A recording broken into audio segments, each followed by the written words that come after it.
قرآن مجید فرقان حمید میں یوں تو 6600 سے زیادہ آیتیں ہیں. ہمیں تو ہر آیت کو پڑھنا چاہیے، ہر آیت کو سمجھنا چاہیے، مگر اسپیسیفکلی خاص طور پر 89 کے قریب آیتیں وہ ہیں جس میں رب کریم نے ڈائریکٹلی براہ راست ہم سے بات کی ہے. یا ایہا الذین آمنو کہہ کر، اے ایمان والو، ٹھیک ہے، او یو بلیورز، یہ ڈائریکٹلی مجھ سے اور آپ سے میرے رب نے بات کی ہے.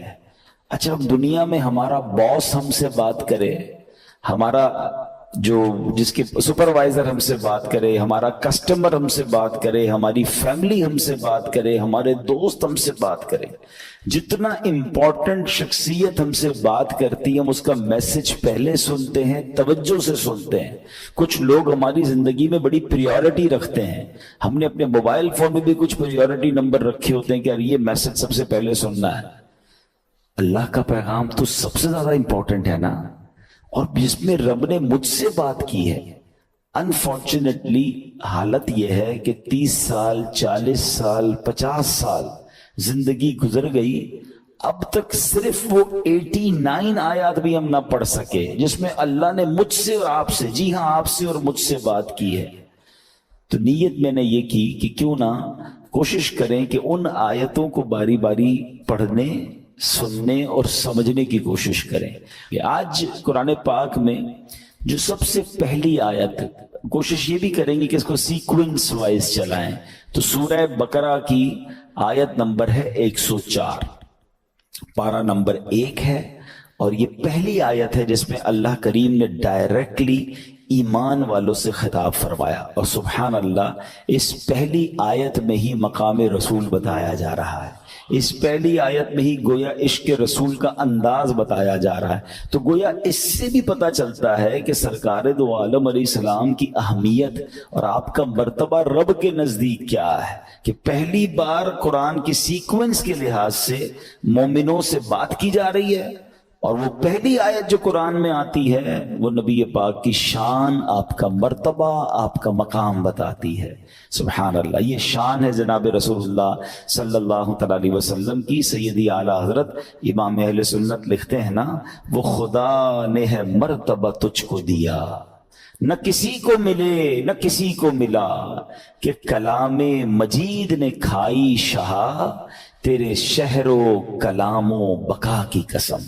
تو یہ شان ہے جناب رسول اللہ صلی اللہ تعالی علیہ وسلم. قرآن کہتا ہے بسم اللہ الرحمن الرحیم، یا ایہا الذین آمنوا لا تقولوا راعنا وقولوا انظرنا واسمعوا وَلِلْكَافِرِينَ عَذَابٌ أَلِيمٌ. اب یہ آیت میں بہت خوبصورت بات سکھائی گئی ہے اور بہت پیارا اس کا بیک گراؤنڈ ہے، بہت شاندار اس کی وجہ ہے. پہلے ترجمہ سنتے ہیں. اے ایمان والو، راعنا نہ کہو، اور یوں عرض کرو کہ حضور ہم پر نظر رکھیں، اور پہلے ہی سے بغور سنو، اور کافروں کے لیے دردناک عذاب ہے. اچھا، اب یہ بات کیا ہے، راعنا کیا ہے اور کیا کہا گیا تھا؟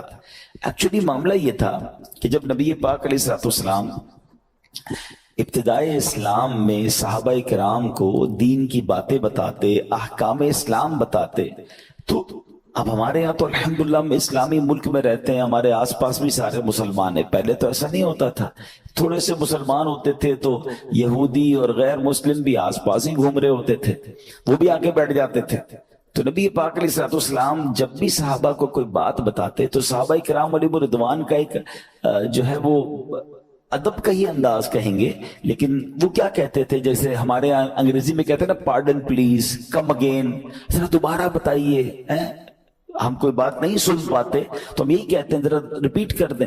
تو وہ کہتے تھے راعنا یا رسول اللہ. یوں دیکھا جائے تو اچھا لفظ لگ رہا ہے کہ حضور رعایت فرمائیے، ہماری رعایت فرمائیں، پلیز اس کو ریپیٹ کر دیں. تو نبی پاک علیہ السلام وہ بات دوبارہ دہرا دیتے تھے. لیکن یہودی جو تھے وہ بھی آ کے بیٹھنے لگے اور وہ بھی راعنا راعنا کہتے تھے. اچھا، مسلمانوں کی لینگویج میں یہ معنی ٹھیک تھا، مگر یہودیوں کی زبان میں اس کا کوئی دوسرا معنی بھی بنتا تھا جو ادب والا معنی نہیں تھا، اس کا ڈیفرنٹ معنی تھا، اور وہ اس میننگ میں معاذ اللہ نبی پاک علیہ السلام کی شان میں گستاخی یا مذاق کی نیت سے یہ جملہ اگین ریپیٹ کرتے تھے۔ اب وہاں پر حضرت سعد بن معاذ رضی اللہ تعالیٰ بھی موجود تھے جن کو یہودیوں کی لینگویج آتی تھی، ان کی ٹرمینالوجیز کو وہ سمجھتے تھے۔ وہ بڑے غصے میں آ گئے کہ اے دشمنان خدا و رسول، اگر تم نے ابھی یہ لفظ کہا تو تمہاری گردن سر سے اڑا دوں گا۔ تو یہودی کہنے لگے کہ آپ ہمیں کیوں پرابلم کر رہے ہیں، ہمیں کیوں ٹونٹ کر رہے ہیں، ہمیں کیوں ڈانٹ رہے ہیں؟ آپ کے صحابی بھی تو کہتے ہیں، وہ بھی رائنا کہتے ہیں، ہم بھی رائنا کہتے ہیں۔ اب حضرت سعد بن معاذ رضی اللہ تعالیٰ کو تو پتا تھا کہ یہ کس نیت سے کہہ رہے ہیں، تو آپ بڑے غمزدہ ہو کر، رنجیدہ ہو کر پیارے آقا علیہ السلام کی بارگاہ میں آئے۔ اس سے پہلے کہ وہ عرض کرتے، قرآن پاک کی آیت نازل ہو گئی۔ اللہ اکبر، سبحان اللہ ہے۔ نبی پاک کی شان دیکھیں کہ وہ لفظ ہی پسند نہیں ہے رب کی بارگاہ میں۔ اچھا، اب صرف منع نہیں کہا کہ رائنا نہ کہو، ایک آلٹرنیٹو بیوٹیفل ورڈ دیا قرآن نے۔ اب سوچئے، میں جو بات ڈسکرائب کرنا چاہتا ہوں نا، بہت بڑے بڑے لوگوں کے پاس اب جب جائیں نا تو ان کے آفس کا، ان کے سیکریٹریٹ کا باقاعدہ ایٹیکیٹس لکھے ہوتے ہیں کہ آپ نے اس طرح بات کرنی ہے، آپ نے یہ ڈریس کوڈ پہننا ہے، آپ کا جناب یہ ٹائم ہوگا، پہلے سیکریٹری سے انٹرویو لیں گے، یہ ٹائم لیں گے، واٹ ایور۔ بڑے بڑے آفیسز، درباروں کے اصول بادشاہ خود وضع کرتے ہیں، خود ڈیفائن کرتے ہیں۔ دربار رسالت کی شان دیکھو کہ محبوب سے بات کیسے کرنی ہے، وہ رب قرآن میں بیان فرما رہا ہے۔ کیا کہا؟ اللہ فرماتا ہے اے ایمان والو، رائنا نہ کہو، انظرنا کہو۔ انظرنا کے معنی کیا ہے؟ حضور نظر رحمت فرمائیے، ہم پر نظر فرمائیے۔ اچھا، یہاں ایک اور بہت خوبصورت، بہت ساری کنفیوژن دور ہو جائے گی۔ عاشقان رسول ایک بڑا پیارا وظیفہ پڑھتے ہیں، مل کے پڑھ لیتے ہیں۔ یا رسول اللہ انظر حالنا، یا حبیب اللہ اسمع قالنا، اننی فی بحر ہم مغرق خذ یدی سہل لنا اشکالنا۔ کیا پیاری اس کی بات ہے۔ اس کے معنی کیا ہے؟ یا رسول اللہ ہمارے حال پر نظر فرمائی، انظر حالنا، یا حبیب اللہ اسمع قالنا، حضور جو ہم کہہ رہے ہیں نا، جو عرض کر رہے ہیں وہ بھی سن لیجئے۔ اننی فی بحر ہم مغرق، حضور میں غموں کے سمندر پہ غرق ہو گیا ہوں، خذ یدی، میرے ہاتھ پکڑ لیجئے، سہل لنا اشکالنا، حضور میری مشکلیں آسان فرمائیے۔ تو یہ تو قرآن سے وظیفہ ملا ہے۔ کیا کہا قرآن نے؟ رائنا نہ کہو، انظرنا کہو۔ سبحان اللہ، سبحان اللہ۔ اچھا، اب یہاں جو اب بات سمجھنی ہے، اب اس پوری آیت سے جو فلسفہ، جو بات ہمیں سمجھ آ رہی ہے کہ نبی پاک علیہ السلام کی بارگاہ میں کوئی بھی ایسا جملہ، اللہ اور اس کے رسول دونوں کی بارگاہ میں کوئی بھی ایسا جملہ جس کا کوئی اور معنی بھی نکلتا ہو، ادب میں تھوڑی سی بھی کمی آتی ہو، اس کی اجازت بالکل نہیں ہے، ممنوع ہے۔ ایک شاعر نے فارسی زبان میں کیا کہا؟ ہزار بار بشویم دہن بمشک و گلاب، ہنوز نام تو گفتن کمال بے ادبی است۔ وہ کہتے ہیں اگر ہزار بار بھی ہم گلاب سے، مشک سے اپنا منہ دھو لیں، پھر بھی یہ جانے کائنات صلی اللہ تعالی علیہ وسلم آپ کا نام لینا پھر بھی بے ادبی ہے۔ ہماری تو زبان ہی اس قابل نہیں ہے، ہماری تو اوقات ہی نہیں ہے کہ ہم سرکار علیہ السلام کی بات کریں، ان کا نام زبان پر لیں۔ یہ تو بس سمجھ لیں کہ ان کی مہربانی ہے کہ اپنا ذکر کرنے کا موقع دیا، اللہ کی رحمت ہے کہ اس نے اپنا اور اپنے حبیب علیہ السلام کا نام اس گندی زبان سے لینے کی ہمیں توفیق دی۔ ہماری زبانیں کیا کچھ نہیں کرتی ہیں، ہمارے ہاتھ گندے ہو، ہم کھانا کھاتے ہیں، ہاتھ کالے ہوں، ہاتھ گریس والے ہوں، ہاتھ گندگی پہ لگے ہوئے ہوں، ہم اس کو صابن سے دھوتے ہیں، ہم اس کو سرف سے دھوتے ہیں، کتنی بار صاف کرتے ہیں؟ یار نہیں یار، سینیٹائز لگاؤ یار، ہاتھ بڑے گندے کام میں لگے ہوئے تھے۔ زبان گندی باتیں کرتے ہوئے، جھوٹ بولتے ہوئے، حرام باتیں کرتے ہوئے، اور اسی زبان سے ہم اللہ رسول کا نام بھی لیں۔ سوچئے ہمیں زبان پاک رکھنی ہے، اپنے دہن کو پاک رکھنا ہے، کیونکہ اسی زبان سے کلمہ پڑھنا ہے، اسی زبان سے نماز پڑھنی ہے، اسی زبان سے تلاوت کرنی ہے۔ اللہ کرے کہ ہم زبان کے گناہوں سے محفوظ ہو جائیں۔ کیا خوبصورت بات کی کہ ادب گاہیست زیر آسماں از عرش نازک تر، نفس گم کردمی آیت جنید و با یزیدی جہاں۔ کہتے ہیں آسمان کے نیچے ایک ایسی ادب گاہ ہے جو عرش سے بھی زیادہ نازک ہے۔ حضرت جنید بغدادی اور حضرت با یزید بستامی بھی یہاں سانس روک کر حاضری دیتے ہیں۔ یہ مقام ہے جناب رسول اللہ صلی اللہ علیہ وسلم کا۔ اور صحابہ کرام علیہ رضوان اسی انداز میں پیارے آقا کے دربار میں جب پیش ہوتے تھے نا، تو صحابہ کرام کا انداز یہ ہوتا تھا کہ جب آپ بیان سنتے نا نبی پاک کا، تو دیکھنے والے یہ سمجھتے کہ ایسے بیٹھے ہیں کہ آپ کے سروں پر آ کر پرندے بھی بیٹھ جائیں، اسٹل بادب۔ بلکہ یہاں تک حال تھا کہ صحابہ کرام نبی پاک علیہ الصلوۃ والسلام کے ادب کی وجہ سے سرکار علیہ الصلوۃ والسلام کو نظر اٹھا کر دیکھتے بھی نہیں تھے، آنکھیں جھکا کر، سوائے ابو بکر صدیق رضی اللہ تعالیٰ عنہ اور حضرت عمر فاروق رضی اللہ تعالیٰ عنہ کے علاوہ صحابہ اور نبی پاک کو آنکھ بھر کر بھی نہیں دیکھتے تھے۔ ادب اتنا تھا۔ نبی پاک علیہ الصلوۃ والسلام کو سیدنا صدیق اکبر حضرت عمر فاروق بیان کے دوران دیکھا کرتے، مسکراتے، میرے آقا انہیں دیکھ کر انہیں بھی مسکرایا کرتے تھے۔ کئی صحابہ سے جب نبی پاک علیہ الصلوۃ والسلام کا حلیہ پوچھا گیا نا کہ اپیرنس بتائیں، نبی پاک کیسے دکھتے تھے، تو کئی صحابہ یہ کہتے ہم نے تو نظر بھر کے دیکھا بھی نہیں ہے، ہم اپنے اندر وہ ہمت ہی نہیں پاتے تھے۔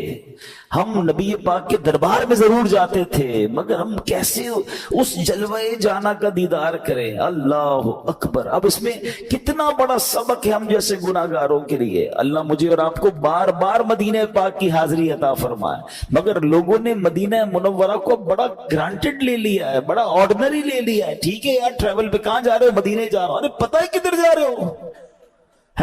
یہ کون سا دربار ہے؟ یہ کون سا مقام ہے؟ شاعر کہتے ہیں جیسے جی چاہے جہاں میں گھوم پھر، پر یہ مدینہ ہے یہاں آہستہ چل، قدسیوں کے درمیان آہستہ چل۔ قدسی کس کو کہتے ہیں؟ فرشتے۔ آپ کو پتہ ہے مدینے میں آپ کبھی جائیں کسی بڑے وزیر اعظم ہاؤس، پریزیڈنٹ ہاؤس، کسی پیلس کے پاس جائیں بادشاہ کے، وہاں آپ کو فوجی پہرے دیتے ہوئے نظر آئیں گے۔ ایسے ہی ہے نا، گارڈز ہوتے ہیں۔ آپ کو پتہ ہے مدینے کے راستوں پر کون پہرا دیتا ہے؟ حدیث پاک میں آتا ہے کہ مدینے کی گلیوں پر فرشتے پہرا دیتے ہیں۔ میں ادھر جا رہا ہوں، ان گلیوں میں جا رہا ہوں، میری اوقات ہے۔ ہمیں احساس تو ہونا چاہیے ہمیں کتنی بڑی پر مہربانی ہوتی ہے جب ہم مدینے جاتے ہیں۔ نبی پاک علیہ الصلوۃ والسلام کی احادیث سے ہمیں یہ مضمون ملتا ہے کہ بارگاہ رسالت میں 70,000 فرشتے صبح حاضری دیتے ہیں، 70,000 فرشتے شام حاضری دیتے ہیں، اور جس کی زندگی میں ایک بار حاضری ہو جائے نا، پھر پوری زندگی اس کو حاضری کا موقع نہیں ملتا۔ once in a lifetime approximately 12 hours۔ اب ذرا غور کیجئے گا، اس میں بہت ساری باتیں سیکھنے کی ہے صرف ایک حدیث میں۔ اب ذرا مجھے بتاؤ کہ اللہ کے فرشتے کتنے ہیں؟ پھر کبھی آپ نے کیلکولیٹ کریں، کیلکولیٹر اٹھائیے گا، صبح 70,000، شام 70,000، ٹوٹل کتنے ہو گئے؟ 1,40,000۔ ایک دن میں 1,40,000 فرشتے۔ اور یہ کب سے جاری ہے سلسلہ؟ From last more than 1400 years۔ 1400 سالوں سے سلسلہ جاری ہے، 1450 سالوں سے، اور روز 1,40,000 فرشتے حاضری دے رہے ہیں۔ اب کیلکولیٹ کر کے دیکھیے گا، ایک سال میں کتنے ہوئے، 100 سال میں کتنے ہوئے، 1400 سال۔ آپ کا کیلکولیٹر جواب دے جائے گا، اور قیامت تک یہ سلسلہ جاری رہے گا۔ تو سیکھنے کو پتہ کیا مل رہا ہے؟ فرشتے ہیں کتنے ہیں؟ علماء کہتے ہیں، حدیثوں میں بھی مضمون موجود ہے کہ اللہ کے فرشتوں کی تعداد اللہ کے سوا کوئی نہیں جانتا۔ اتنے اللہ کے لشکر ہیں، اللہ کے فرشتے ہیں، اللہ کی مخلوقات ہیں۔ اچھا، جب اب اتنے فرشتے ہیں، ان کی ڈیوٹی کیا ہے؟ ان کا کام کیا ہے؟ اب پڑھو قرآن۔ ان اللہ و ملائکتہ یصلون علی النبی۔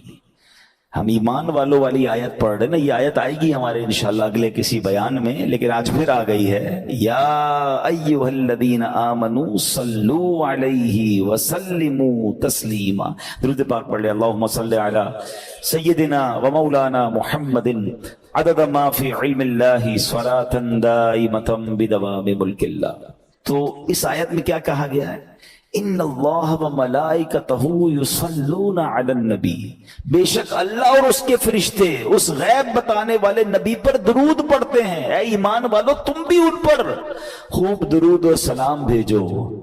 تو دو باتیں ہیں, یہ نہیں کہا کہ کچھ فرشتے درود پڑھتے ہیں, پرٹیکولر اسپیسیفک درود پڑھتے ہیں, نہیں, سارے فرشتے درود پڑھ رہے ہیں.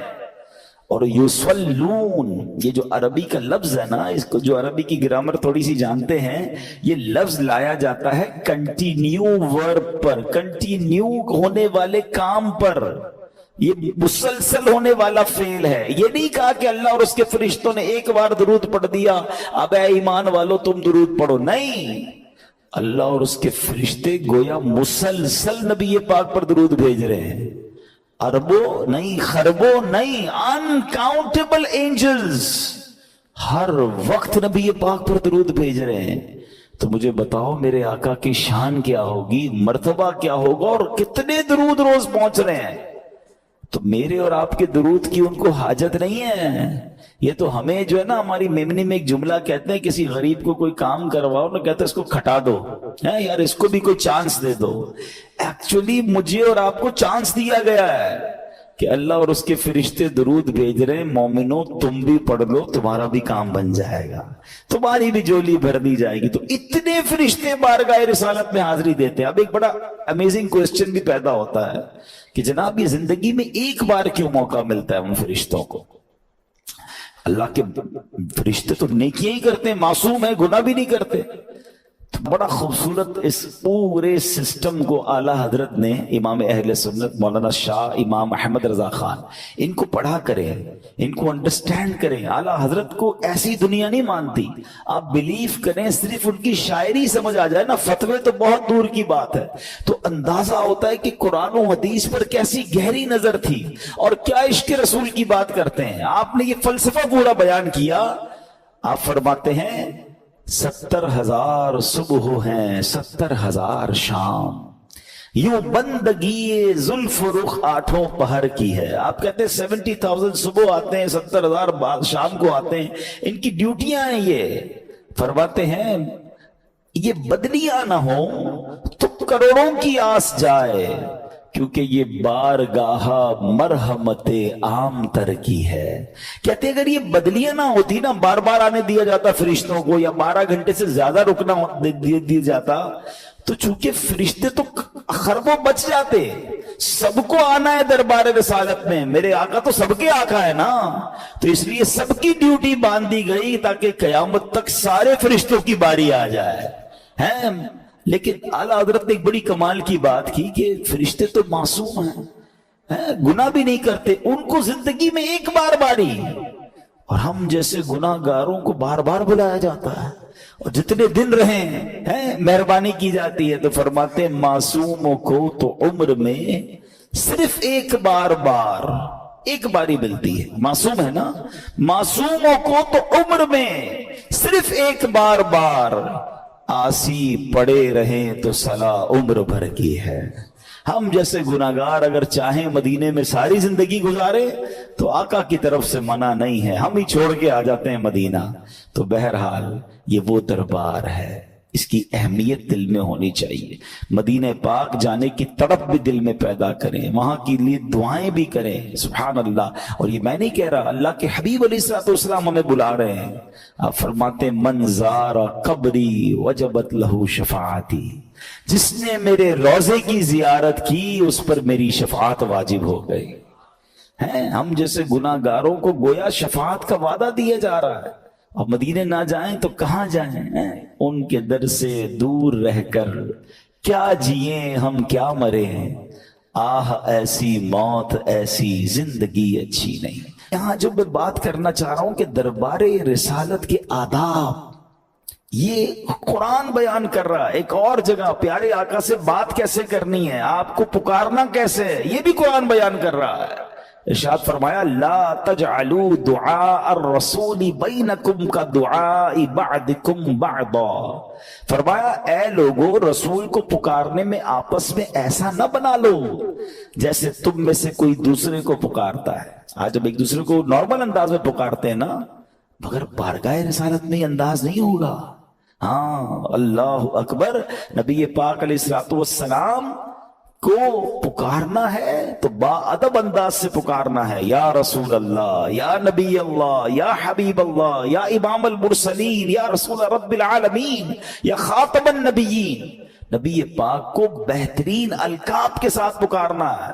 نبی پاک علیہ الصلوۃ والسلام کو نام کے ساتھ نہیں. جب رب عز و جل نے قرآن میں یا ایوہ النبی کہہ کر، یا ایوہ المدثر، نبی پاک علیہ الصلوۃ والسلام کو کن خوبصورت ناموں سے پکارا گیا ہے. باقی سارے نبیوں کو نام سے پکارا گیا، مگر جب رسول پاک علیہ الصلوۃ والسلام کی باری آتی ہے تو قرآن بھی سبحان اللہ کیا خوبصورت انداز میں اپنے حبیب کا ذکر کر رہا ہے. کہیں رحمت للعالمین کہا جا رہا ہے، کہیں خاتم النبیین کہا جا رہا ہے، کہیں طٰہٰ کہا جا رہا ہے، کہیں یاسین کہا جا رہا ہے.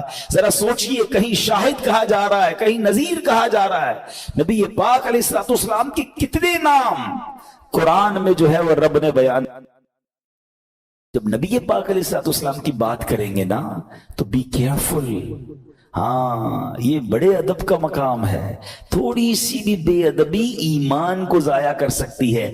اسی آیت کا جو لاسٹ پارٹ تھا نا کہ جن کو کہا گیا کہ راعنا نہ کہو بلکہ انظر نہ کہو، وہاں کافروں کا عذاب بھی بیان کر دیا قرآن نے. فرمایا وَلِلْكَافِرِينَ عَذَابٌ عَلِيمٌ، اور کافروں کے لیے دردناک عذاب ہے. اچھا اس سے پہلے بڑی خوبصورت بات ہوئی، کیا فرمایا؟ وَقُولُوا انظُرْنَا وَاسْمَعُوا. فرمایا پہلے ہی بغور سنو نا. میرے حبیب کو بار بار ریپیٹ کیوں کرنا پڑے؟ آئے ہائے، آپ پیار دیکھ رہے ہیں، محبت دیکھ رہے ہیں. پہلے تو بتایا کہ لفظ کون سا یوز کرنا ہے، انظرنا یوز کرنا ہے، راعنا نہیں کرنا. مگر یہ بھی کہا کہ پہلے ہی غور سے سن لو نا. پتہ نہیں کون بات کر رہے ہیں، کن کا خطاب ہو رہا ہے. فوکس ہو کر بار بار میرے حبیب کو ریپیٹ نہ کرنا پڑے. آئے ہائے، شاید آپ اس کو فیل کریں. اور رب عز و جل نے اپنے حبیب سے کس خوبصورت انداز میں پیار کا اظہار فرمایا کہ میرے نبی کو بار بار ریپیٹ نہ کرنا پڑے، پہلے ہی غور سے سن لو. اور پھر جو آگے آیت کا جز ہے وَلِلْكَافِرِينَ عَذَابٌ عَلِيمٌ، یہ بتا رہا ہے کہ جو گستاخ ہوگا نا، جس کے دل میں معاذ اللہ نبی پاک کے بارے میں مائنس پوائنٹ ہے، پھر وہ دردناک عذاب کے لیے تیار ہو جائے. پھر بربادی اس کا مقدر ہے. بے شک اللہ اللہ کرتا رہے، دل میں عشق رسول نہیں ہے تو پھر وہ رب کا نام لینا بھی کام نہیں آئے گا. اللہ کی سرتاب قدم شان ہے یہ. انسان نہیں انسان، وہ انسان ہے یہ. قرآن تو ایمان بتاتا ہے انہیں، اور ایمان یہ کہتا ہے میری جان ہے. یہ میرے آقا ایمان کی جان ہیں. ان کے بارے میں کسی قسم کی ایک ذرہ برابر بھی، پیارے آقا تو دور کی بات، آپ علیہ الصلوۃ والسلام سے نسبت رکھنے والی کسی چیز کی بھی بے ادبی ایمان سے خارج کر دیتی ہے. نبی پاک کے منہ مبارک، نبی پاک کی آل مبارک، نبی پاک کے صحابہ اور اہل بیت، سب کا ہمیں ادب کرنا ہے. جس چیز کی نسبت نبی پاک سے ہو جائے وہ ہمارے سر کا تاج ہے. ادب اسی کو کہتے ہیں. پیارے آقا کے شہر کی تعظیم، آپ کی شہر کی گلیوں کی تعظیم، یہاں تک کہ مدینہ مبارک کی اشیاء کی تعظیم، یہ ہمارا ایمان اور ہمارے ادب کا تقاضا ہے. تو اللہ کرے کہ ہم ادب والے بن جائیں. اللہ ہمیں گستاخی سے بھی محفوظ فرمائے اور گستاخان رسول سے ہمیشہ دور فرمائے. ان صحبتوں میں رہا کرو جو با ادب صحبتیں ہیں. کہتے ہیں نا با ادب با نصیب، بے ادب بد نصیب.